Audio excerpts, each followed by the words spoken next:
Hey, 9 days left. We're down to the single digits. Why? Why are you doing this to me?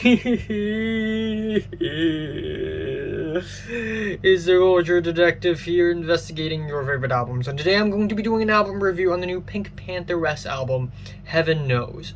So, PinkPantheress, British singer, songwriter, who in the last couple of years has released a few songs here and there, and these songs have gone viral on TikTok. And I don't use TikTok. I don't have TikTok on my phone, so I didn't really know who she is until recently when she released a full-length, I was gonna say feature film, studio album, and she essentially mixes drum and bass and bedroom pop and alternative R&B. So she's basically British New Jeans, I guess.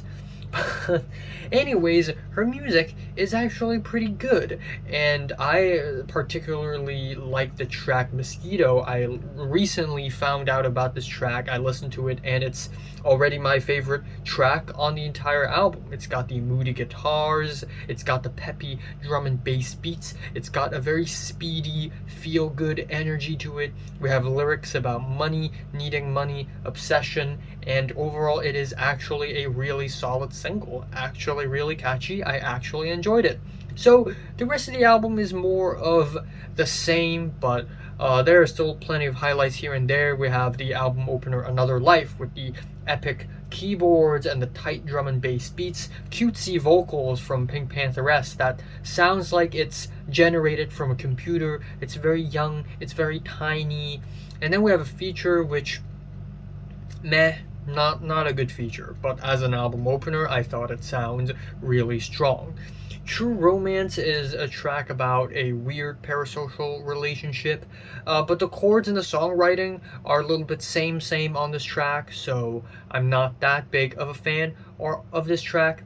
And then we have The Isle, which is another highlight. I really love the crunchy, glitchy electronic production on this one. I feel like I'm being trapped in some sort of Nintendo Switch game. It's so clickety-clackety. I just really like the production of this track.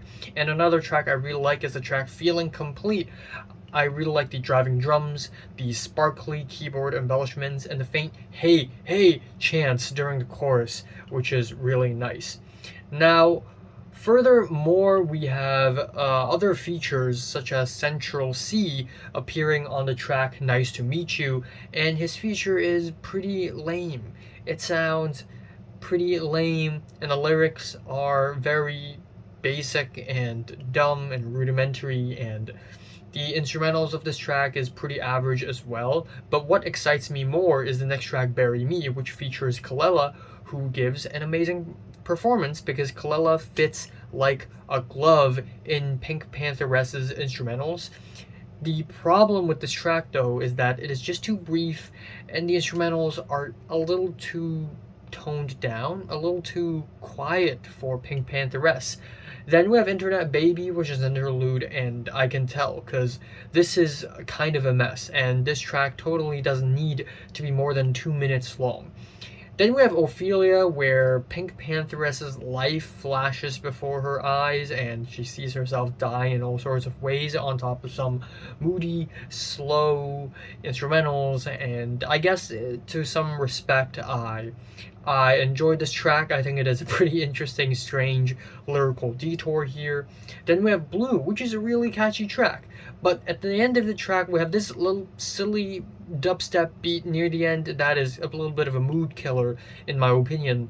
Then we have Feelings, which is kind of moody, kind of reverby, sounds kind of edgy, almost has a Grimes flavor to the track. And the issue with this track is that it stays the same throughout the entire track. Not a lot of progression on the track. But the album ends up really strong with the last two tracks, Capable of Love with its awesome breakbeats, lead melodies, it's so lovey-dovey, it's blissful, I like it. And finally, Boy's a Liar Part 2, which is apparently PinkPantheress's biggest hit, Boy's a Liar. And it features Ice Spice. And yeah, I don't listen to her all that much, but I think if I could describe her, she sounds like a female Lil Pump.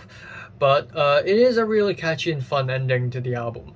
It is really fun. I like the guitars fusing with the break beats, and it sounds very clean. It sounds very sterile, but in a nice, sleek way. So yeah, PinkPantheress' new album, not bad. Not bad at all. There are some weak moments here and there, though, that's for sure. So I'm feeling a light 7 on this thing. Also a light 7. I realize I'm giving light 7s left and right this year. A lot of light 7s going on. So have you listened to the new PinkPantheress album? Comments below, let me know, subscribe if you want more, and thanks for watching.